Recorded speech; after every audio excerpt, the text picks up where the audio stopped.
Qadim zamonlarda baland tog'lar bag'ridagi vodiyda mehnatkash bir dehqon yashardi. Uning yuzida mehr, qo'lida esa yerning barakasi, himmati bor edi. Hamma narsa yetarli, baxtli hayot kechirardi. Lekin bir kam dunyo deganlaridek dehqon farzandsiz edi. Yillar o'tib, farzandsizlik dehqonni adoyi tamom qildi. Qani meni ham farzandim bo'lsa-yu, daladan qaytganimda otajon deb bo'ynimga osilsa, Xudo, men senga nima yomonlik qildim, deb nola qilardi. Dehqonning xotini esa aksincha, boshqalar baxtini ko'ra olmas, dilozor, hasadgo'y edi. Qishloqda baxtli odamlarni ko'rsa uxlay olmasdi. Bugun ham tuni bilan uxlay olmay chiqdi.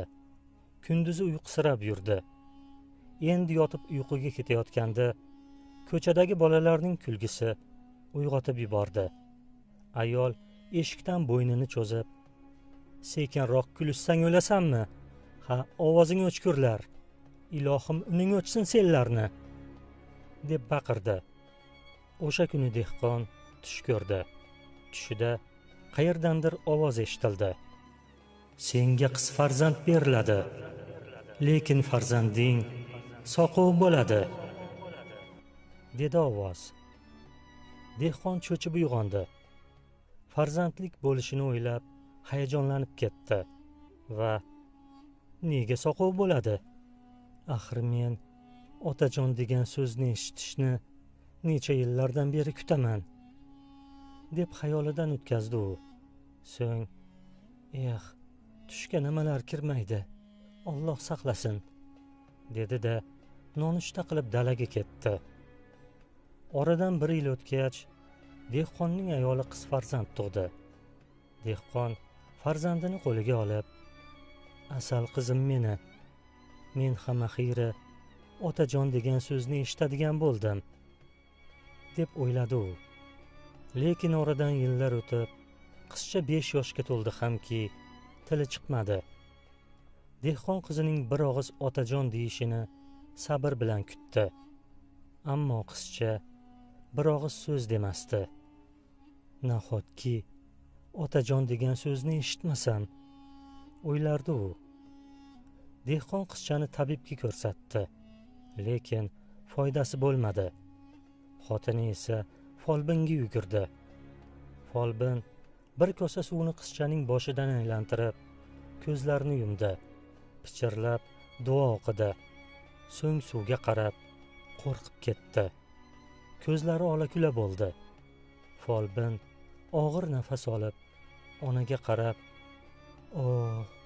bu qizchaga qarg'ish tekkan, la'nat tekkan.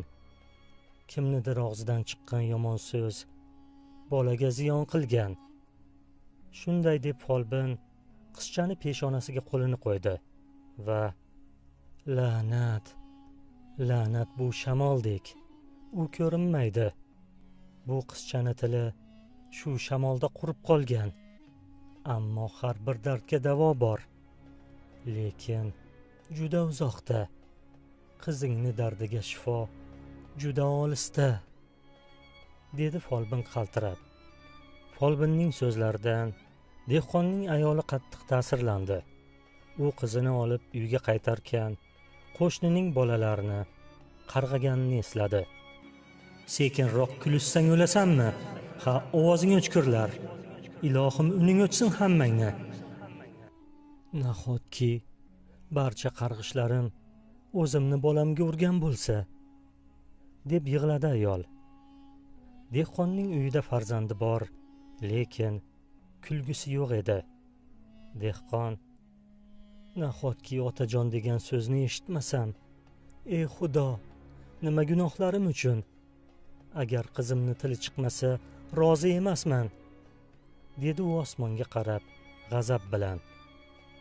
Kunlarning birida dehqon xomush daladan qaytayotganda, shu payt yo'l chetida yotgan chiroyli, yarador to'tiqushni ko'rdi. To'tiqushning qanoti va bo'yin sohasi qonga belangandi. Dehqon uni mehribonlik bilan qo'lga oldi. va uyiga olib kelib yarasini davoladi. Shu payt dehqon qushning oyog'ida ip bilan bog'langan xatni ko'rdi. Xatda shunday deb yozilgandi: bu qush tog'lar malikasiga tegishli. Ha, ko'nglim sezgandi, bu oddiy qush emas deb gapiradigan bo'lsa kerak, o'yladi dehqon. Oradan vaqt o'tib, to'tiqush sog'ayib, rostdan ham gapira boshladi. Rahmat, minnatdorman, derdi to'tiqush. Dehqon to'tiqushning gapirganini ko'rib, avvaliga xursand bo'ldi. So'ng og'ir xo'rsinib, qiziga qaradi. Nahotki meni qizim shu qushchalik gapira olmasa, nahotki otajon deyish shunchalar qiyin bo'lsa, ey Xudo, nima gunohim uchun menga bunchalik bag'ri toshlik qilasan, dedi-da jahl bilan ko'chaga chiqdi. Dehqon g'azab bilan dalaga ketib borarkan, aynan mana shu qush qizining sog'ayishiga sabab bo'lishini hali bilmasdi. Ertasi kun dehqon to'tiqushni olib tog' malikasini izlab yo'lga chiqdi. Qir adirlardan o'tib, cho'ponlardan so'rab izlab, axiri tog' malikasi huzuriga keldi. Malika to'tiqushni ko'rib xursand bo'lib ketdi. Rahmat senga ey inson. Bu qush menga qanchalik qadrdon ekanini bilsang edi. Bu rahmatlik otamni qushi. Otam vafot etgach, qush g'oyib bo'lgandi. Sen uni menga qaytarding. Yelkamga baxt qushi qo'ngandek bo'ldi. Tila tilagingni, dedi Malika. Dehqon birgina qizi borligini, qizi gapira olmasligini aytib, boshini egdi. Buni eshitgan Malika, afsuski bu ish meni qo'limdan kelmaydi. Faqat bir yo'li bor. Senga bir sirni aytaman. Uzoq mamlakatda, Alaniya o'lkasida bir sirli g'or bor. G'or ichida shifo baxsh gavhar toshi bor. Kimki o'sha gavharni topsa, 1001 dardiga shifo bo'ladi. Faqat u g'orga kirish oson emas. Bundan 1000 yillar oldin insonlar Xudoni unutib, toshlarga sig'inadigan bo'ldi. O'sha zamonlardan beri g'or bekilib qolgan. U yerga hech kim kira olmaydi.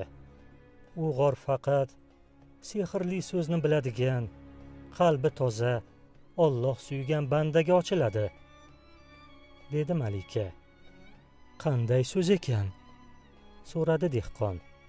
Malika esa, bu so'zni senga ayta olmayman. Har bir Alloh suygan banda bu so'zni biladi deb eshitganman. Agar g'or ochilsa, qizing dardiga shifo topadi. Bu so'zlarni eshitgan dehqon uyga qaytdi va qizchasini olib, o'sha g'orni izlab uzoq safarga otlandi. Dehqon gapira olmaydigan soqov qizchasini qo'lidan mahkam ushlab, qishloqni tark etdi. Oldinda 1000 yildan beri ochilmagan, shifobaxsh gavhar yashirilgan g'orgacha uzun va xatarli yo'l bor edi.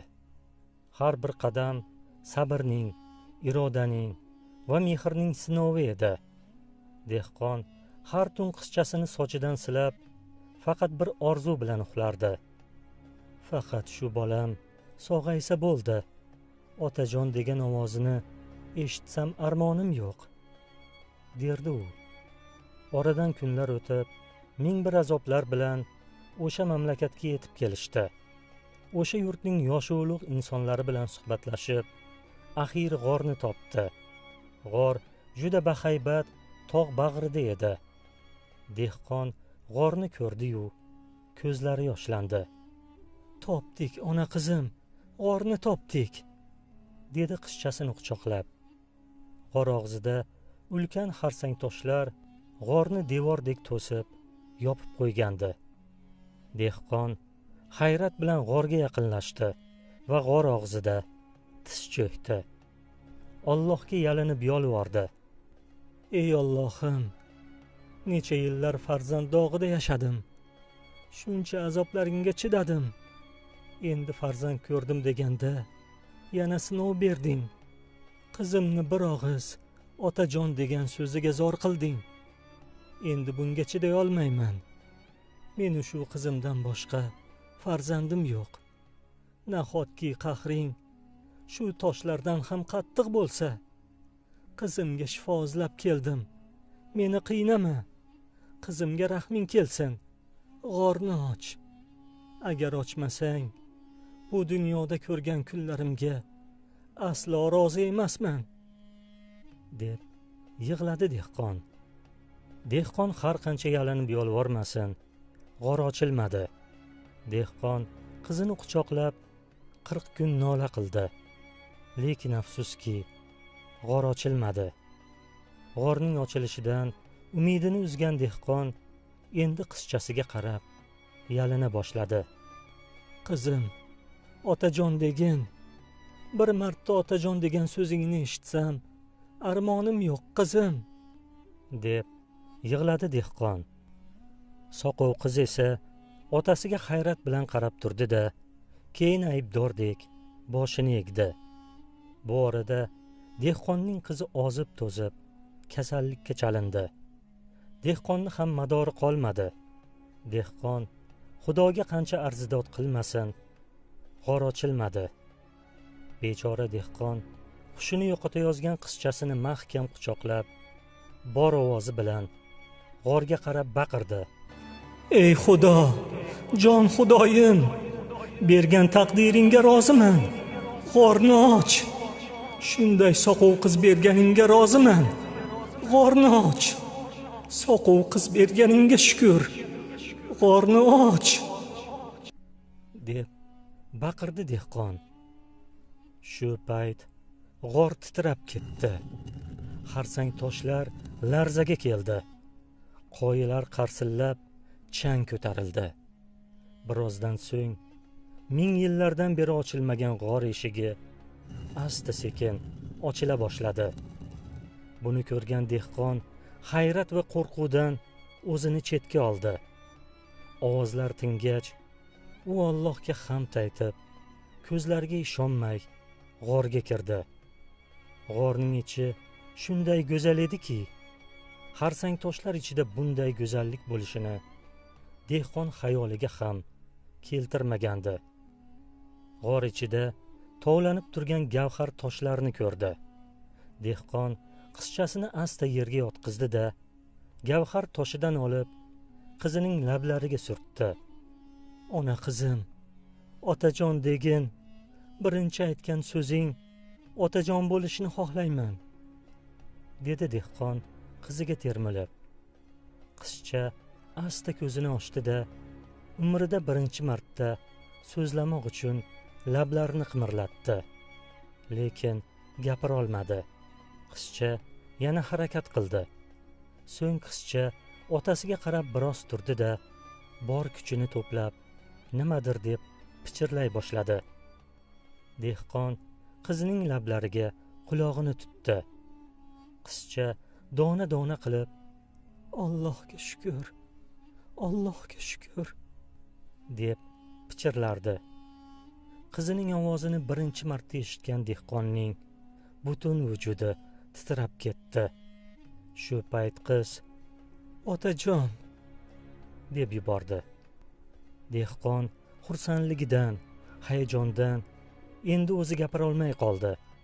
Qizini quchoqlab, nuqul Allohga shukr, Allohga shukr derdi xolos. Qizcha esa otasining bo'ynidan quchib, otajon, uyga ketaylik, dedi yalingandek. Dehqon quloqlariga ishonmas, nuqul yig'lardi. Albatta ona qizim, albatta uyga qaytamiz. Ular Allohga hamd aytib g'ordan chiqishdi. Ortga qaytisharkan, yo'lda ular yana tog' malikasi huzuriga yetib kelishdi.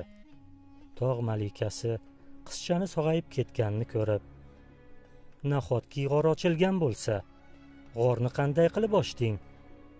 so'radi malika. Rozilik bilan, hamd bilan, shukr bilan ochdim, deb